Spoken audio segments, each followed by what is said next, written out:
नमस्कार, मैं हूं आपके साथ स्नेहित आया भारत बिहार झारखंड में आप सभी का स्वागत है। क्या तेजस्वी यादव का काला इतिहास एक बार फिर से दोहराने वाला है? यानी बिहार के पिछले विधानसभा चुनाव की तरह, जहां एक तरफ ऐसा लग रहा था कि तेजस्वी यादव ने लगभग बाजी मार ली है। लगातार तेजस्वी यादव की लोकप्रियता में एक गजब का चढ़ता हुआ ग्राफ दिखाई दिया था। तेजस्वी यादव के भाषण, उनके चुनावी वादे, उनकी अंदाज, जनता उससे बहुत एक तरह से खुश थी, वादों पर एतबार कर रही थी। लेकिन चुनाव नजदीक आते आते गजब का ही खेल देखने को मिला। तेजस्वी यादव की लोकप्रियता में एक जबरदस्त ढलान देखने को मिली। क्या इस बार भी ऐसा होने वाला है?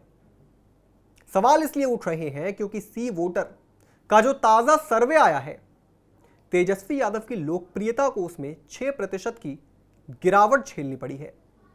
6% एक बहुत बड़ा नंबर होता है, वो भी ऐसे समय में जब एकदम चुनाव सर पर है। आने वाले कुछ महीनों के अंदर चुनाव हो जाएंगे बिहार के अंदर। जाहिर सी बात है, ऐसे में तेजस्वी यादव को बड़ा झटका लगना लाजमी है। लेकिन आखिर इसके पीछे की वजह क्या है?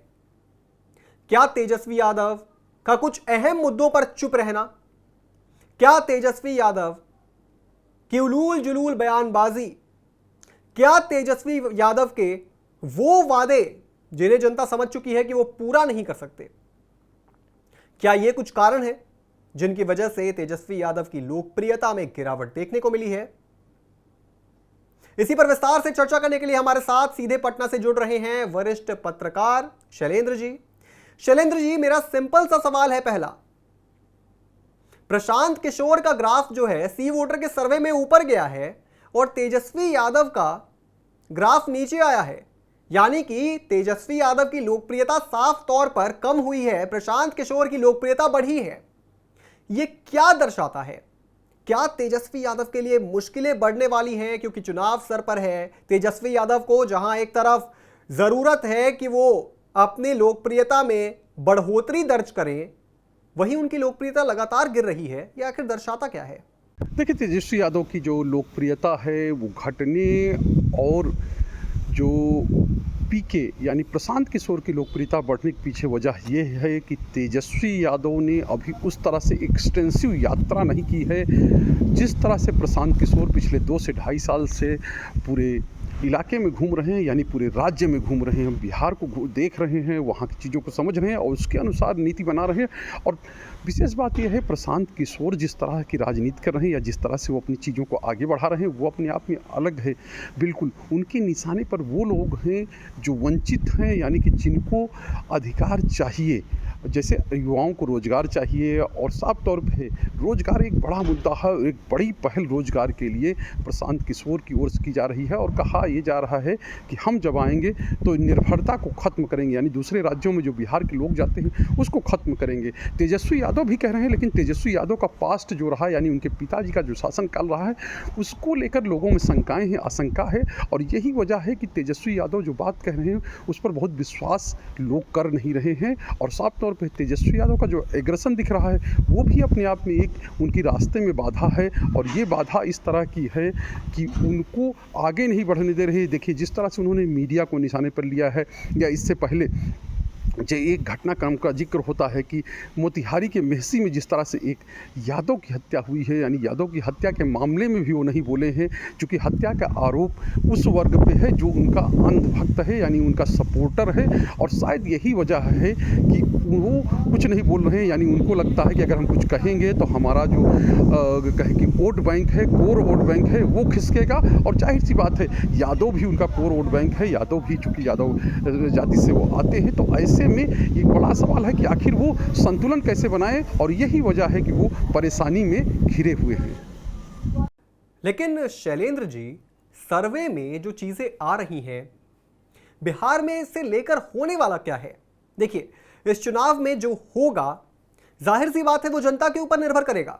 लेकिन जिस तरीके से ग्राफ में गिरावट आई है, इससे क्या साबित हो रहा है? चुनाव में आखिर होगा क्या? और नीतीश फैक्टर की बात इतनी ज्यादा हो क्यों रही है, जरा इस पर जनता को विस्तार से जवाब दीजिए। कि मुख्यमंत्री नीतीश कुमार की लोकप्रियता इसलिए भी है क्योंकि उन्होंने काम किया है और नीतीश कुमार का अपना विजन रहा है और बिहार जिस स्थिति में उनको मिला था, यानी इसको भले ही अब दरकिनार किया जाए या कुछ ऐसी बातें कही जाए कि नीतीश कुमार अभी स्वस्थ नहीं है, नीतीश कुमार अचेत हैं, विपक्ष ये कह रहा है, लेकिन उन्होंने जो काम किए हैं वो बिहार में देखे और समझे जा सकते हैं। बिहार जैसा इलाका है, आप सोचिए कि यहाँ पर एक तरह से कहा जाए कि दो वर्ग थे जो हमने सर्वहारा और सामंत वर्ग का जो बात करें कि पहले होती थी, अगर बिहार में आज से 20-25 साल पहले बिहार में कोई आया होता तो उसको ये चीज़ महसूस होती ग्रामीण इलाकों में। उसको बहुत हद तक तोड़ा है नीतीश कुमार ने अपनी छवि से,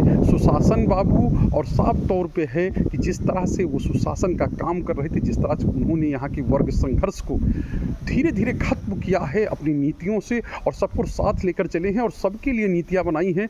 वो सवर्ण आयोग भी बनाते हैं, वो दलित आयोग बनाते हैं, अति पिछड़ा आयोग बनाते हैं, तो आप समझिए कि अल्पसंख्यक आयोग बनाते हैं तो सवर्ण आयोग भी बनाते हैं।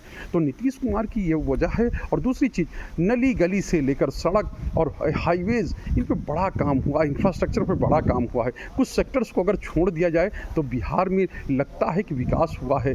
पहले जहाँ आप समय नहीं देखते थे, दूरी को लेकर ये कहा जाता था कि इतने मिनट इतने घंटे में नहीं, आज जा रहे हैं तो कल आइएगा कि नहीं, परसों आइएगा कि नहीं, ये बात होती थी। 80-80 किलोमीटर जाने में एक दिन लग जाता था।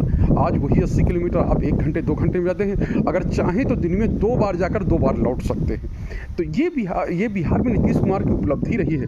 भले ही इसको लोग इग्नोर करें, भले ही इसको लोग दरकिनार करें और भले ही इसको समय की मांग बताएं, भले ही इसको समय की स्थिति पर स्थित बताएं, लेकिन ये चीज़ तो रही है। दूसरी बात यह है कि सरकारी क्षेत्र में जिस तरह से नौकरियां दी गई हैं वो भी एक बड़ी उपलब्धि नीतीश कुमार की है और नीतीश कुमार ने यही नहीं किया, नीतीश कुमार ने।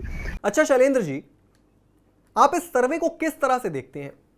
क्या इस पर बहुत ज्यादा विश्वास किया जाना सही है? आप किस तरह से इसको देखते हैं? क्योंकि ऐसे कई सर्वे पहले भी हो चुके हैं जिसे लेकर जो है कई तरीके की बातें उठी। सर्वे जो हैं वो रुझानों में तब्दील नहीं होते हैं, कई बार हमने देखा है। लेकिन सी वोटर का जो सर्वे है, पिछली बार सी वोटर ने तेजस्वी यादव को बड़ा बढ़ा चढ़ा कर दिखाया था। ऐसे उनको प्रस्तुत किया गया था जैसे भैया एक तरफा सरकार बन जाएगी। नीतीश कुमार की पॉपुलैरिटी में जबरदस्त गिरावट दिखाई गई थी। दिखाया गया था कि तेजस्वी यादव जो हैं काफी ऊंचाई पर चल रहे हैं, काफी नीतीश कुमार से आगे हैं, लेकिन नीतीश कुमार के खिलाफ जबरदस्त नाराजगी है, ऐसा दिखाया गया था सी वोटर के सर्वे में। अब अचानक से एक और सर्वे होता है और ये अचानक से शो करता है कि भाई तेजस्वी यादव जो हैं ढलान पर आ चुके हैं भैया, चुनाव आते आते बड़ा फेरबदल हो सकता है, ऐसा इस सर्वे में दिखाया गया है। तो इसको आप कैसे देखते हैं? क्योंकि आपका नजरिया यहां पर जानना इसलिए भी जरूरी है क्योंकि आप जाहिर सी बात है बिहार में रहकर काफी चीजें कवर कर रहे हैं, तो आप इस चीज को आखिर देखते कैसे हैं? ये सर्वेज ऐसे हैं जो लगातार आ रहे हैं, फरवरी से अभी तक आ रहे हैं, लेकिन सवाल यही है कि बिहार में होगा क्या, बिहार में किसके किसके बीच में टक्कर है। तो टक्कर साफ है कि महागठबंधन और नीतीश कुमार यानी एनडीए के बीच में है और एनडीए के साथ बीजेपी है। जातीय समीकरण में जकड़ा हुआ राज्य बिहार है, यानी जातीय समीकरण यहाँ बहुत मायने रखते हैं और उनसे इतर बहुत कुछ अलग होगा इसके बारे में कह नहीं सकते, क्योंकि साफ तौर पे है अगर बिहार के लोग अगर पिछले 4-5 चुनावों की स्थिति देखें तो जो MY समीकरण है वो लालू प्रसाद यादव के साथ रहता है, भले ही कुछ भी हो लेकिन वो छिटकता नहीं है। और साफ तौर पे अगर नीतीश कुमार उनके साथ रहेंगे तो उनकी बल्ले बल्ले होगी।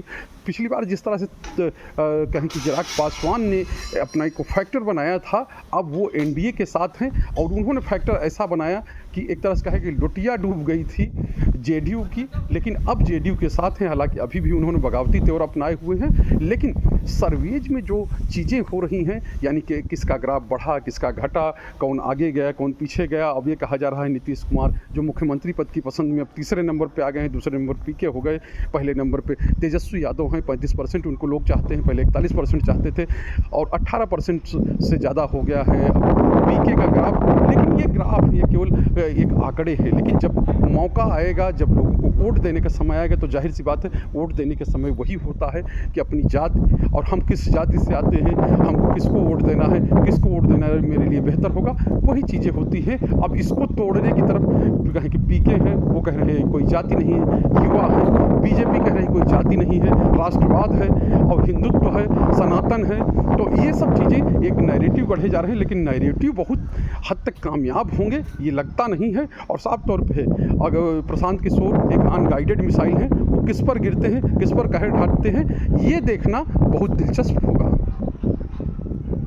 जाहिर सी बात है इस वक्त तेजस्वी यादव के लिए ये एक बहुत क्रूशल मूवमेंट है। तेजस्वी यादव बिल्कुल नहीं चाहेंगे कि भाई किसी भी तरीके से उनका ग्राफ नीचे आए। लगातार बयानबाजी भी उलूल जुलूल कर रहे हैं तेजस्वी यादव। अभी हमने आपको एक खबर बताई थी, तेजस्वी यादव ने किस तरीके से मीडिया के सूत्रों को मूत्रों कह दिया था। इससे मीडिया के लोगों में बहुत ज्यादा नाराजगी भी थी।